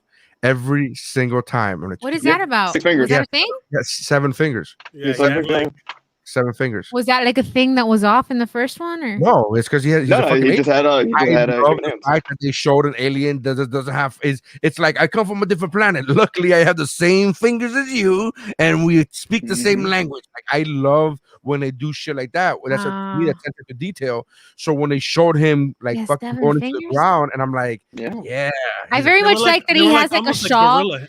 I Yeah. very much like that he has like a shawl around his bathing suit area. I was like, come on, like, Yeah, come the on. armor just happens Yeah, to be Cover discreet. his- yeah. What is Pet Sorrow that he had? yeah. Oh Yeah, that was yeah, good too. Yeah, That was because I that's love a that. that's a That deep was cut awesome. thing. That was A deep cut, get it? What's your look how deep the cut was. Let's talk about our favorite scenes. Favorite scenes of the movie. Lobo, what is your favorite scene? it has That's to be, a tough fucking question. He it's goes tough, but 4 to me, hours. It's a Flash with the Speed Force. Speed Force, Just that's great. that thing, yeah. Got to Yeah. break the rule, Barry. You got to break it now. I- Because the I thing can is, tell you- I've known details of this movie, like I knew how beginning to end, how it's gonna happen. But I was surprised Watching it with different. that. Watching it is Yeah, different. just watching it, because the thing is, I knew he was gonna go back in time. I didn't know how. I don't know how it was gonna be rendered. So not only just seeing that and how it was done. And So this that, is how that splash movie page I of was. just like just the universe, he's just like running. And not only that, like I couldn't stop laughing on because remember in the theatrical cut at the end when Flash is running and it's kind of like awkward, where it's going up and down, like as if he's like running uneven. Yeah. Where We he's didn't like- use that. Yeah, we didn't use the Flash that shot that Snyder had for going back in time for that just running on the street, which didn't make sense because he's running on the fucking Speed Force universe with the streets forming at each step. So that's why it's like going up and down as such. That's why it looked awkward. In the You talking about theatrical, when he not so in much here. in the theatrical when he does the fastest man alive race? No, not that. When he's running down at the last scene before the credits, when he's just running down the street, like he's like happy running down, and it's like looks like Yeah, he's running I don't want to lots of- watch the. I don't want to watch the theatrical release ever again. I like this. Like, Yeah, it's just- I want this to myself go and to the friends, we theaters. tortured ourselves just to rewatch the theatrical over and over and over again, just to find out which scenes Whedon, which one's Snyder's, and we got surprised that some of the scenes that we thought was Whedon's turned out to be Snyder's. Yeah. I For did this like film. that was my favorite scene as well. Like that whole. I love that. No. That sentence to me was so great where he says, "Your kid was one Yeah, of the you're best." right. And I was like, "Oof, that shit, Oof. yeah, And that score that was playing, oof. that hit It's, hard." and it's also like Yeah. peak Flash. Like Flash is also like this bravado guy who's always like, talking shit, and he's always flirting, and he's always he's just like full of bravado that's like hollow. That like he's always like kind of having to psych himself up to stuff. Justice This is like League a more- Unlimited was one of the best animated shows. Like, did you ever watch Justice League Unlimited? Of course, Yes, There's of that course. whole scene where Flash catches the trick. Like, he's so fast that he catches like all of his bad guys so fast that it's almost like he at one point he catches. There's like a scene where he catches the trickster where he just shows up at the bar and he's like sitting with him and he's like, Mhm. like I got you, but and they have like this kind of conversation, and it's like because he has like that super fast thing when he does come down and has like moments of doubt or weakness or anything like that, it's like that it's extra powerful because he's Mhm. the guy who's that whole scene where it introduces him where he saves Iris West and then he just ends up being there. It's like how he's got a hot dog. Great. So funny. Did you know where So good. he was I going to love go the with Flash the in hot this dog? one. Huh? No, with the hot dog. I'm like, where are you going to go with the scene? Like, I thought it was already, I was like perverted. already thinking. Exactly. I was thinking like, fuck. Hot dogs. It's That's so 2 hours perverted. of I was space. like, Like, why this is this so going to phallic? be like I mean, cancel Snyder right now. It's gonna be He's the like a Wait. stick for the dogs. Neri, were you more nervous about the hot dog or the cursing? Like, which one would have irked you more? No, I didn't. When I saw the hot dogs, I was like, "This is phallic." I'm not saying I was against it. I just pointed out that I was phallic. I was like, I'm not Like, fine with it. It was suddenly you But thought then you were it turned out to watching be like that. a nice setup for a great joke at the end. Get us started on Monday. You thought that suddenly it switched. You're like, oh, am I watching the GIF with that girl that gets hot dog thrown at her face? Why is this there? so Misty, what's your favorite scene? I can't decide. I've been trying to figure it out since you brought it up. I'm gonna go Jason with Momoa coming, the introduction of him taking his shirt off, and that song That playing. First of slow all, motion. God bless extended Zack this- Snyder for putting that right in the beginning. I was like, oh, right away, great. Yeah, No, little do you know, Missy was one of those women at the back just doing the upper. I'm just saying I could sniff a sweater. They can cast me in this fucking movie. I'm gonna go with the big when Diana's explaining the first attempt. Yeah, Mhm. I think that scene was really great. The history lesson. Yeah, The I would have really. hero. I thought they were building at some point during the final battle. I thought they were building to where shit was really gonna hit the fan, and then they were all gonna show up again, like the Amazonians and the Atlanteans. But that was That just would be Justice my. League 3. Sure, I'll be there. Yeah. So they're not gonna make it. They can't make it. It's so frustrating. Well, and we didn't Here think it we is. were gonna Mike, get. here- but here's we the- no, didn't here's think the we were thing, gonna though. get Here's the the- Snyder here- cut, and here- we're here's some- fucking Oh, here. wait, Little stop hope. talking. Stop talking. Here's a little hope for you. Even though he's not going to be doing the storyboards that he set up, because with Justice As of right League, now. that was released the Snyder cut. A lot of the elements that he had planted for Jello 2 and 3 are not going to happen, especially the Bruce's child. Mm. Apparently, he redid the stories, so he has a new outline. If he were Yeah, to be but she invited said- back, Well, she whether just it would be said, an HBO series. Yeah, but she just no. said- She Ann Soronoff is the president of Warner Brothers Pictures. She could not, die. not Warner Media. And somebody else The takes over. CEO of Warner Media is Jason Kilar, who controls her and HBO Max. So he could say something. Interesting. she And is. Excuse me, and she is also- she is Warner Media Studios CEO. Her title Media is Warner Studios, Media Studios. People get fired And all the time. Fuck I that. understand, and All I'm right. starting the petition now to fire this bitch. But what I'm saying is that for the fucking time being, her Do you Warner want? All right, Darren. Do you want to know the hierarchy? John Yeah. Stankley is the head of AT&T. Right below him, for Warner Media, CEO Jason Kilar. Right below Jason Kilar is Warner Media Studios Network, and Sarnoff. And I So- can keep on going down. So everyone has a boss. Jason essentially is Ann's boss. So if he Fire wants her, it, he fire could push it. her. Especially has- he controls HBO Max. But the That's question boils down to who has the Superman rights? Like who has the DC? Like which company do they fall under? All right, Like, 'cause DC, if it's- DC is his own subsidiary, so they own the rights to Superman. The film rights is owned by Warner Brothers through a joint partnership. But Warner Brothers, like who gets the final say in that? Your guy or God. this woman? Sarna. It's going to be Warner Brothers, but Because you know what I mean? Like that's the thing. Because all right, here's the thing: when it comes to corporate structure, they own the IPs, so they could force it upon them, even though they may not own the IP per se. They have the money and the capital, and they could just say like, "Hey, please license this and push this forward." Right. So they own it. They could do what they want with it, but then in the end, if let's say DC wants to split off from AT&T, they will take the rights. The film rights, not so much, because that's really in depth with Warner Brothers. So yeah, it's a little complicated. let's get to some comments. Yolanda says, "Phallic, I'm definitely watching." Of course. Very, very phallic. Izu, OG listener, thank you, Izu, for checking in. Says Great favorite scene: Superman walking into the ship with Jor-El and Jonathan Kent speaking in the back, Oh yeah. and the flight at the Fly, end my was son. It's time. yeah. So good. That was pretty great. Vanessa says my favorite scene was Barry asking Victor if Diana will go for a younger man. Fucking love that scene. everyone's a younger man. Barry. Every 5,000. I love That's so that. great. That was cute. That was cute. Chris says this has been a good time. Later, so bye. Bye, Chris. He says lots of people around the brothers should be fired. Messed up Justice League and Suicide Squad by making unnecessary changes. That is correct. Absolutely. Yeah, release the Erica. Fave scenes. Who's left?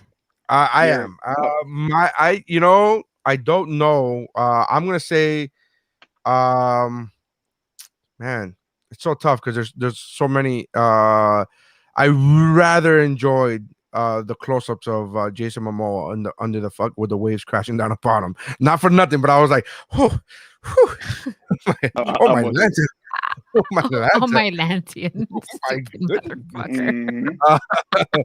No, seriously, Zach's direction to him was like, "Hey, this bottle of Jack, just be yourself." He did good. So I was a big fan of that. I liked the scene that Cyborg where he's learning about his capabilities, what he can do. That was interesting. And him looking, that was seeing amazing. that mom and seeing that was good.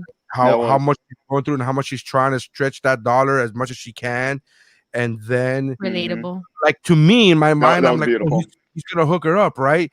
But when I saw how much money he gave her, I'm like, hey, bro, come on. There's there's helping somebody out, and then there's like grand larceny. Like what you just did right now was like grand theft, like beyond belief. Like You were offended that he gave her six figures? I wasn't offended, but in my mind, I was like, oh, that's more money than I would. Like, I just put myself in that position. I was like, yeah, bro, give her fucking 20,000. That reminded me of that scene in Ultron where he just goes like, he just closes his eyes, thinks, and then he's like, yeah, you got $1 billion.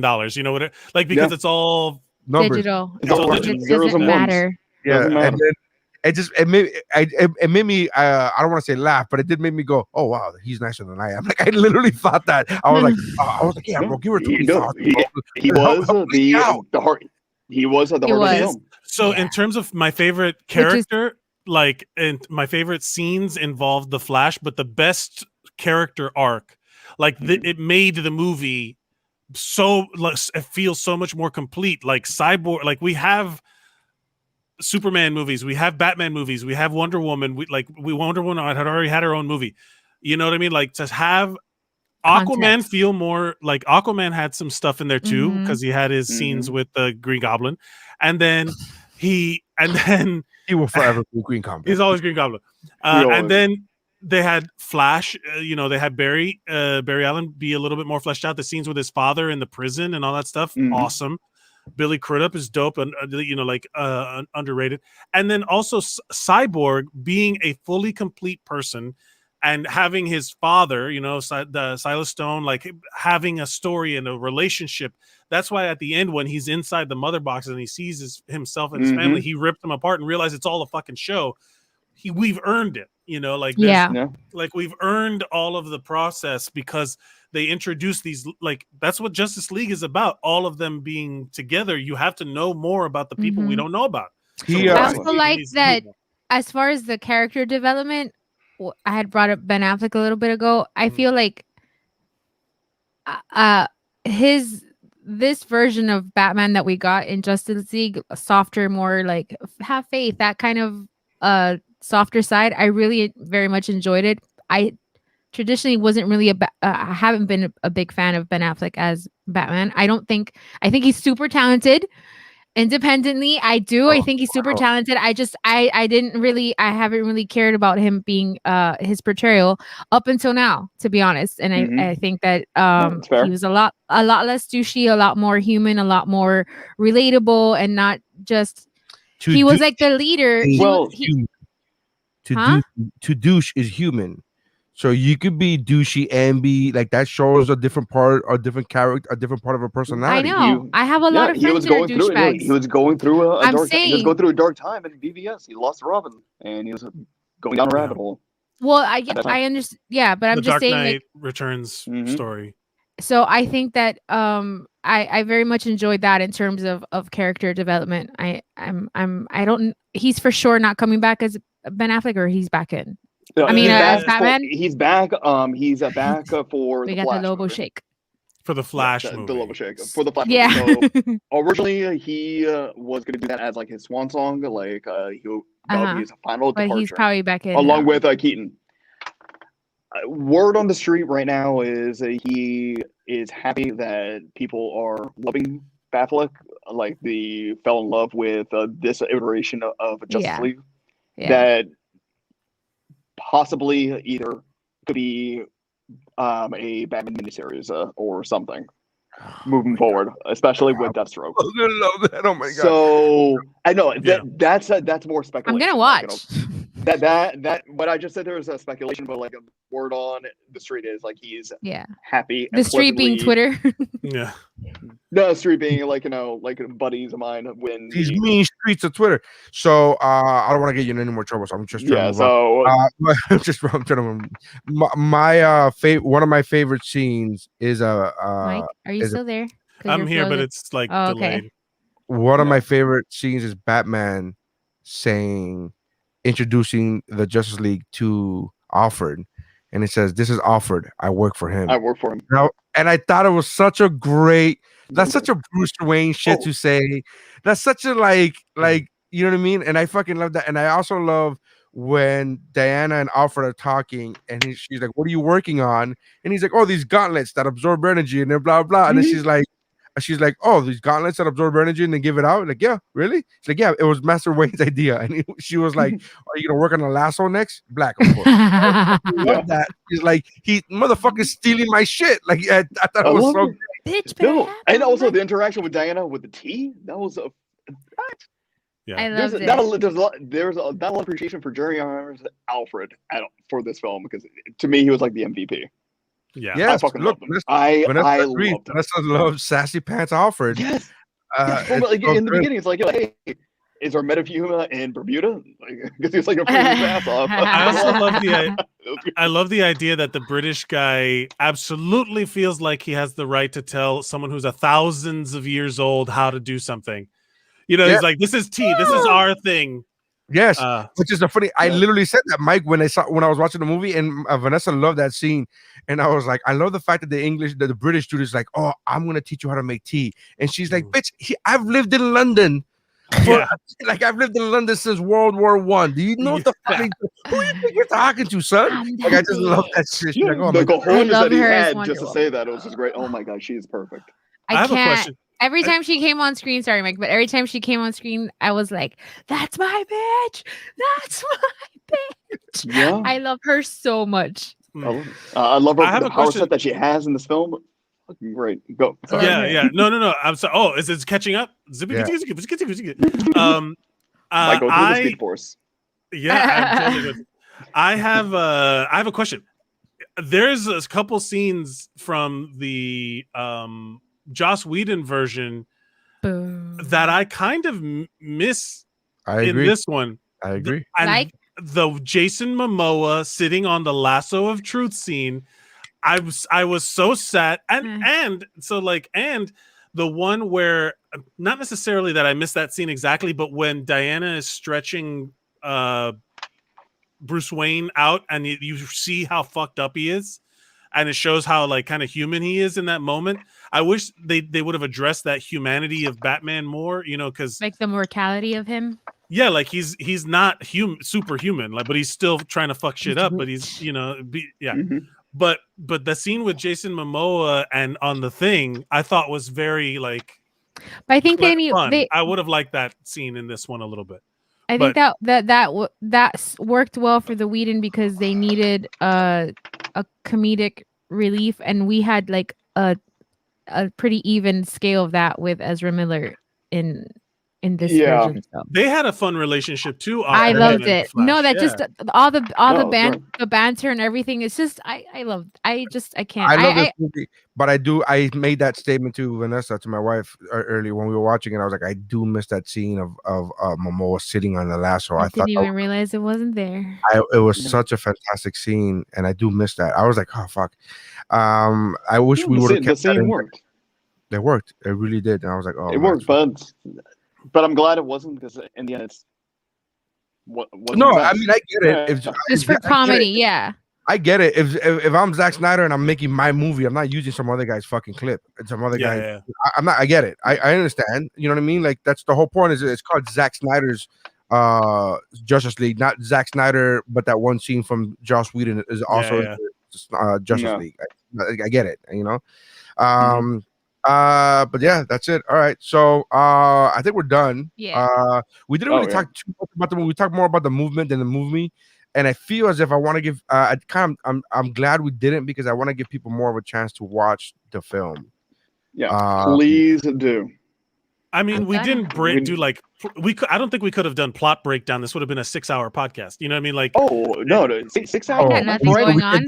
We can't do a 6 hour. Let's put it this way: my friend is doing what's called Justice League by the minute, so he'll be going through every. Oh my god!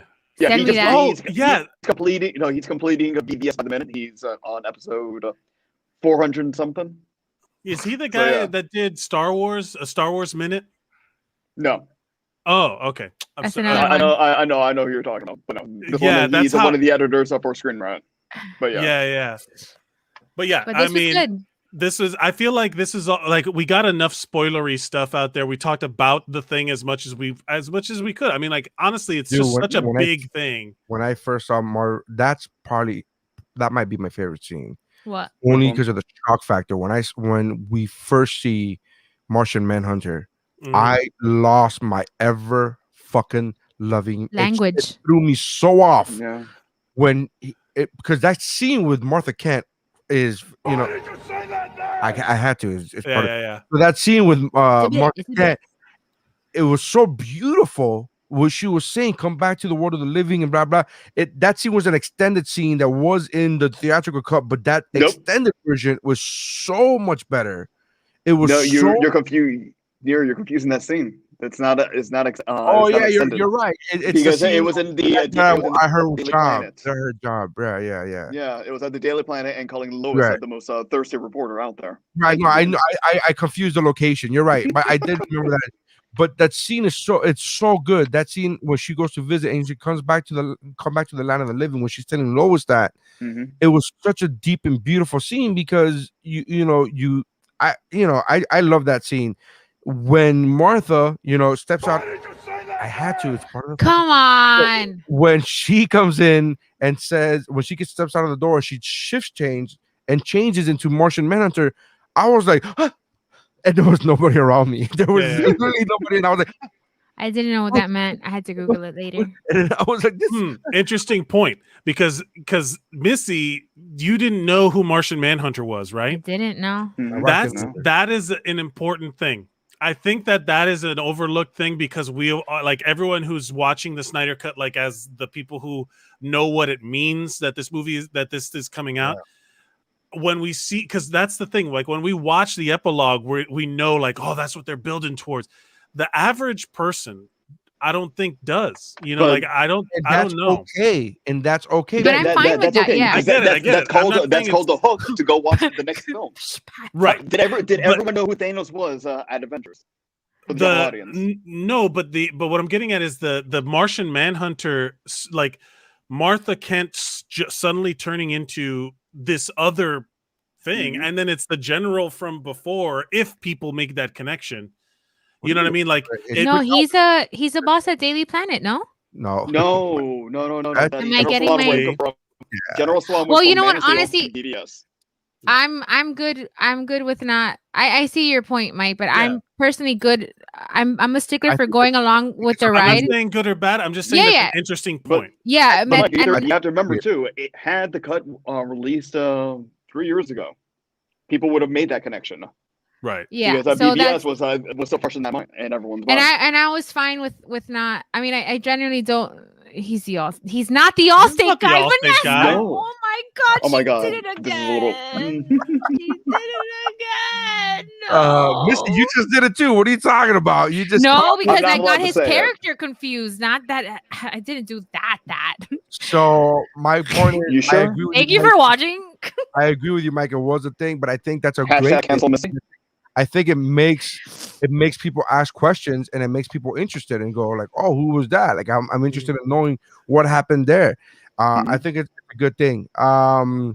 Anyways, with that Yeah. said, thank you, Lobo, for hanging out with us, man. I appreciate you taking the time. No, thank So you. glad.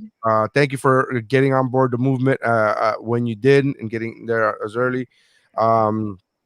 As a DC super fan from one to another, I say thank you for that because we got the Lobo, we got the Lobo cut. Justice. we got The the Lobo- Snyder, we got the Snyder cut. We got the Lobo cut. And thanks to you and others like you that did that. So I appreciate that. With that said, check out Mike's other podcasts on the Missing Sock Network. Go check out Mike Contextualizes the Universe. That podcast. Check out All the Cubanity. That on Missy Sock Network. And then I promise you I will drop Neri Contextualizes Mike Contextualizing the Universe Oh my soon. God. Go to geekbro.net to check out the other podcasts on the Geekbro Network, including the Mount Geekmore podcast, the Pero Let Me Tell You podcast, the Childlike at Best with Mike Valdez, Dosavelli, all these podcasts. If you're listening to us right now, it's because you're on YouTube or Facebook. We are currently no longer on Podbean Shut because down. we are awaiting some bullshit that we infringe on some musical rights, and I don't know what the fuck is happening. Lobo would be able to help us if we knew what the fuck it Yeah. was we did. Yeah. So I'm Send me still waiting, send me the DMCA notice you received. but the DMC notice doesn't have which episode it's on, so I don't know which one to take out. And I've contacted the IRAA, whatever the hell it is, and they're like, "We'll get back to you with the exact episode." I'm like, "Okay," because we have over 300, so just tell me which one or ones to take out, and I'll fucking do that. Do you think they waited for 300 to be like now, and then they're like 301, none? Get out of here, motherfuckers! You fuck. Lobo, what's your Twitter handle? You can follow me on Geek Log Red, and sometimes I host Twitter Spaces. I'll be doing one tomorrow discussing the final nightmare scene from Justice League. So that might be dropping maybe at 9 p.m. All right, right Awesome. on. Check out Missy at Missy the Writer. Mike is at Mike Burger. I am at Nary Science. My website is naryscience.com or whatwashisname.com. There you go. Pink.com. So thank you guys for checking us out. That's how winning is done.